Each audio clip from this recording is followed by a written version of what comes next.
नमस्कार नीलचक्र टीवी ओडिया तरफ आपको स्वागत।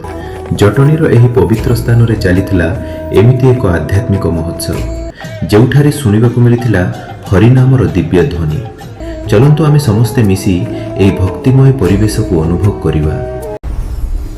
नीलचक्र टीवी ओडिया ओडिशार गर्व संस्कृति आध्यात्मिकता।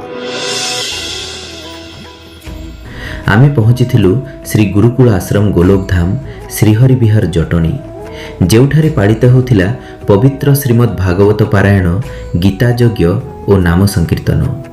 आपण माने देखि पारुथिबे चारियारे भक्तमानंको भिड़ और समग्र परिवेश हरिनाम रे मुग्ध होई जाइथिला।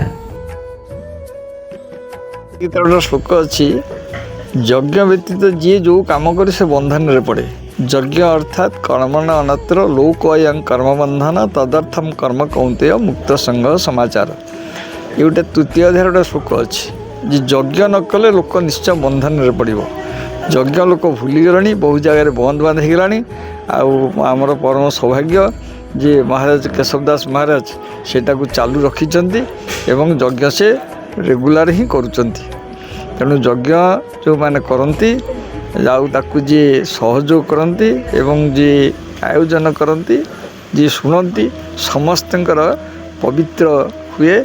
कहीं श्रीमद् भगवत गीता बर्तमान लोक भूली भाली गले ताकू से मन रखिक ठीक भाव में चलई भगवत गीता यज्ञ ताकू मो तरफ मु कटक आगे आसी मो तरफ अशेष अशेष धन्यवाद दूसरी से चालू रखु। एठारे प्रतिदिन भागवत कथा गीता पाठ और सामूहिक नाम संकीर्तन भक्तमानंकु आध्यात्मिक शक्ति प्रदान करुथिला। जटणी रे जेते आध्यात्मिक प्लाटफर्म अच्छी ता भितर गुरुकुल आश्रम गोलकधाम मठ एक स्वतंत्रता नहीं। जेते आध्यात्मिक कार्यक्रम एठारे अनुष्ठित हुए ता भितर सबुठारु दुईटी कार्यक्रम अनुष्ठित हुए। एक होची रामचरितमानस, द्वितीय होची भागवत पारायण। ये भागवत पारायणर अंतिम दिवस रे जितेबाला उद्यापन हुए महाप्रभु भागवत आज बढ़िले और बढ़िया बेले ये गोटे गीता ज्ञान यज्ञ करा जाए। ये गीता ज्ञान यज्ञ रे 88 अध्याय को आहुति दिया जाए एवं समस्त जटणी सहरवासी आमर ये साही एवं तथा विश्वर मंगल पाई एठारे आहुति दिया जाए। मंगल माने मंगल पाई प्रार्थना करा जाए एवं यही कार्यक्रम को 19 वर्ष है यही मठर महंत केशवदास महाराज जी आपको आयोजन करुँच एवं यही कार्यक्रम को एवं सुंदर भाव में करुँच जहाँ फल एठारे एक आध्यात्मिक परिवेश सृष्टि होती। से मु केशवदास महाराज को बहुत बहुत धन्यवाद अर्पण करुच्ची। सतरी बंधु माने एभरी परिवेश को आसिले मन को अलग शांति मिले।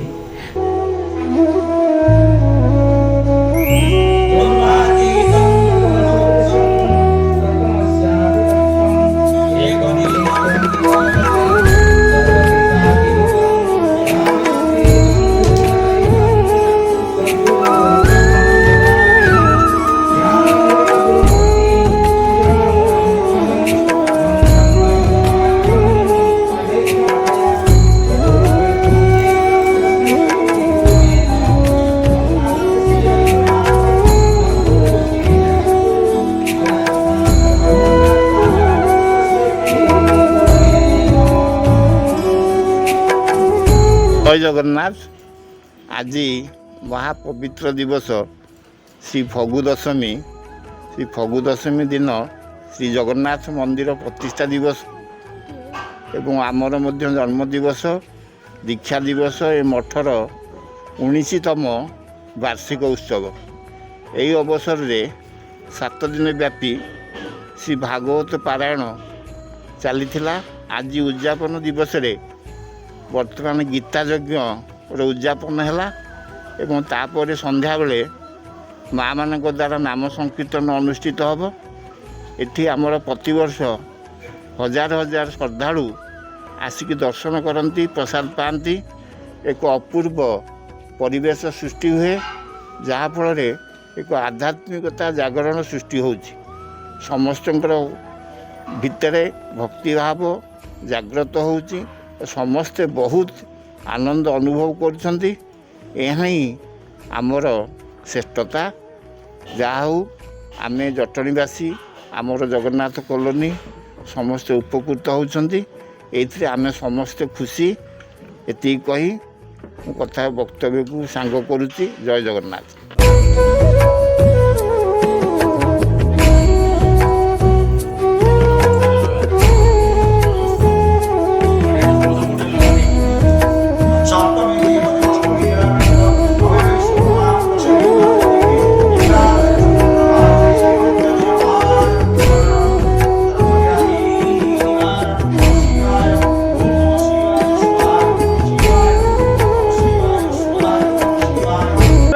ଏଠାରେ 19 ବର୍ଷ ହେଲାଣି ଯଜ୍ଞ ହେଲାଣି। ଆଉ ବାବାଙ୍କର ଏଠି ମଠ ହେଇଛି 20 ବର୍ଷ ଖଣ୍ଡେ ହେବ। ଆଉ 19 ବର୍ଷ ହେଲାଣି ଯଜ୍ଞ ପୂଜା ହେଉଛି। ଏଠାରେ ସବୁ ମାନେ ଆମ ସାହିର ସବୁ ଏକତ୍ରିତ ହୁଅନ୍ତି। ଯଜ୍ଞ ହୁଏ, ଗୀତା ଯଜ୍ଞ ହୁଏ, ଆଉ ପ୍ରବଚନ କାର୍ଯ୍ୟକ୍ରମ ହୁଏ, ଭାଗବତ ପାରାୟଣ ହୁଏ, ଆଉ ରାମଚରିତ ମାନସ ହୁଏ। ସେ ସବୁ ସମସ୍ତେ ଆସିକି ଯୋଗଦାନ କରନ୍ତି ଏବଂ ଆଧ୍ୟାତ୍ମିକ ବାତାବରଣ ଯେଉଁ ସୃଷ୍ଟି ହୁଏ ସମସ୍ତେ କିଛି କିଛି ଶିଖିବାକୁ ପାଆନ୍ତି। ସମସ୍ତେଙ୍କର ଟିକେ ଭକ୍ତିଭାବ ଟିକେ ଜାଗ୍ରତ ହୁଏ। ଆଉ ଟିକେ ସମସ୍ତେ ଟିକେ ଭକ୍ତି ଅନୁଭବ କରନ୍ତି। ମହାରାଜ ତ ବହୁତ ଆଧ୍ୟାତ୍ମିକବାଦୀ ସନ୍ଥ ଜଣେ। ସିଏ ଏଇଠି ମାନେ ଆରମ୍ଭ କଲା ଦିନୁ ମାନେ ବହୁତ ମାନେ ଦୀକ୍ଷା ଦେଇଛନ୍ତି, ଶିଷ୍ୟ ମଧ୍ୟ ଉତାରିଛନ୍ତି। ବହୁତ ମାନେ ନିରବିଚ୍ଛିନ୍ନ ଭାବରେ ତାଙ୍କର ଆଧ୍ୟାତ୍ମିକବାଦ ଉପରେ ଗବେଷଣା ଚାଲିଛି, ଶିକ୍ଷା ଦୀକ୍ଷା ମଧ୍ୟ ଚାଲିଛି। ଆଉ ବହୁତ ଆଧ୍ୟାତ୍ମିକବାଦୀ ମାନେ ବହୁତ ସାଧାରଣ ସିମ୍ପୁଲ୍ ଭାବରେ ରୁହନ୍ତି। ସେ ଏତେ ମାନେ ଦେଖାଣିଆ ହେବା ପାଇଁ ଚାହାନ୍ତିନି।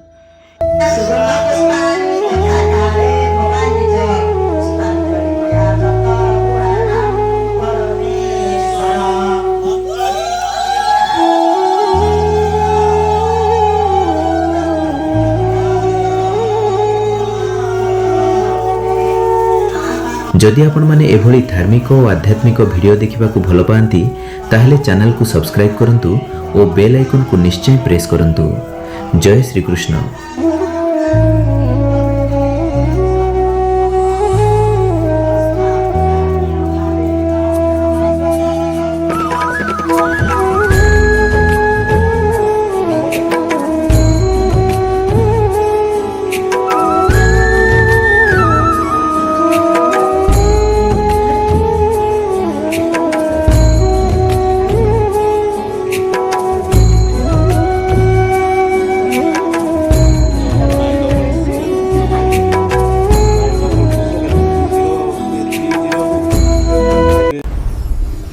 नीलचक्र टीवी ओडिया ओडिशार गर्व संस्कृति आध्यात्मिकता।